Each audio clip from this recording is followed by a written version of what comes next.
Leasowe Castle's been here for approximately 500 years. It was originally built as a viewing tower for horse racing on the sands at Leasowe, built by the Earl of Derby, and the racing on the beach has a link to the Derby as we know now at Epsom. The room we're in now, the Star Chamber, the walls and ceilings were originally in the Houses of Parliament, and this is a Grade 1 listed area of the hotel. Since I've been here, it's changed quite a lot. The hotel was really a wedding venue when I arrived, and the accommodation that was attached to weddings. They used to do about 160 weddings a year, so that's one every other day. And if they had other accommodation requests, it was really a bit of a bonus.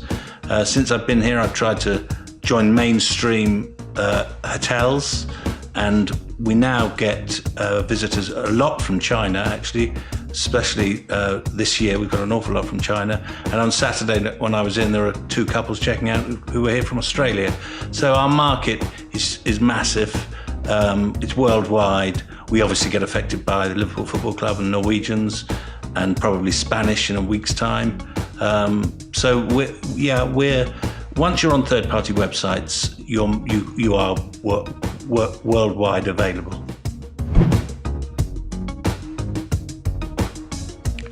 I've been in the hotel industry all my life. I trained in London. I was lucky enough to train at Grosvenor House Hotel and what is now the Mandarin Oriental. In those days it was Hyde Park Hotel. And then I've worked up and down the country, Newcastle, Edinburgh, London, Cambridge. And then I was asked to come up to Liverpool, working for Moat House Hotels. I left Moat House in 2003, and I then got very lucky and offered the position of opening the Hard Day's Night Hotel in Liverpool, which I did and ran for the best part of 9.5 years. That was then purchased by Millennium Copthorne, and our values were slightly different. And then I was offered the job here at Leasowe, which has been probably my most successful job to date. I think the biggest issue for Wirral as a destination is there's a shortage of hotel bedrooms. There's a desire to increase the visitor numbers, but it's a chicken and egg situation because you can't increase the visitor numbers if you can't accommodate them.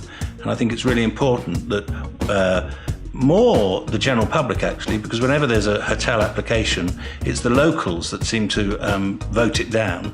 And I think they really need to grasp the fact that without more hotels, we can't have more visitors, and that affects the economy for everybody. Leasowe was probably a 3-year project for me, and we're in our 3rd year, and our occupancy's grown. The first quarter of this year, our occupancy is 69.3%. My first year, the occupancy was 39%. So everything's moving in the right direction. Last year we did 54 weddings. This year we'll do probably 112. And these numbers eventually become finite, and you can't do any more. So it's all about creating more bedroom space, increasing rate, and squeezing occupancy, because we'll probably end this year nearly 80% occupancy. I think there's a lot of pressure on the visitor economy, both locally and regionally, because of government cuts. And funny enough, last week I only filled out a questionnaire that came from Liverpool hoteliers with regard to a bedroom tax to try and fill the funding gap, which I think hotels are a very easy target for that sort of tax, given that all the people who stay in hotels spend their money in all the other bars and restaurants.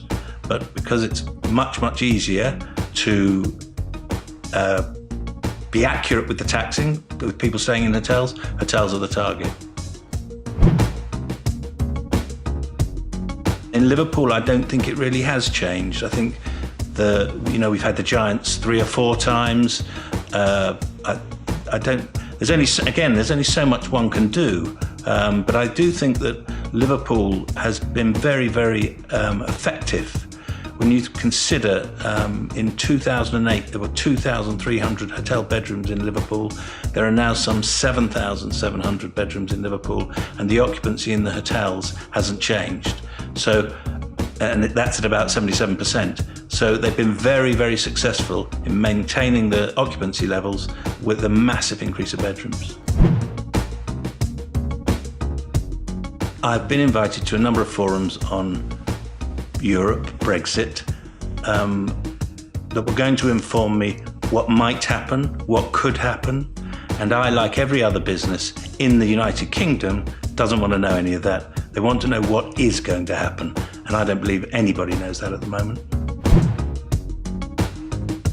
It's the closest hotel in Liverpool City region to the motorway, and also you can stay at Leasowe Castle and you're 13 minutes on the train from Liverpool city centre. I don't find work particularly stressful, so winding down isn't something that I feel I have to do. I enjoy all forms of sport. Unfortunately, these days it's watching, not playing, and I swing the odd golf club, ride my bike and walk my dog. Being part of the Wirral Chamber has enabled me to engage with more local businesses, more corporate companies, and encourage them to come and use Leasowe Castle. During my time here, we've been able to, with the freedom that the owner has given me, I've been able to engage with all sorts of different businesses and change the profile of the business that we do. One example is last year we held the Skeleton Festival, which the Coral were the headline act. It had 800 visitors here for the day, and it was a huge success. And on the back of that, this year on August the 31st, we have Miles Kane as the headline act, and we're going to host 2,000 visitors here in a marquee on the lawn. To that end, any purveyors of mobile food vans who would be interested in coming to supply that, please don't hesitate to get in touch with me.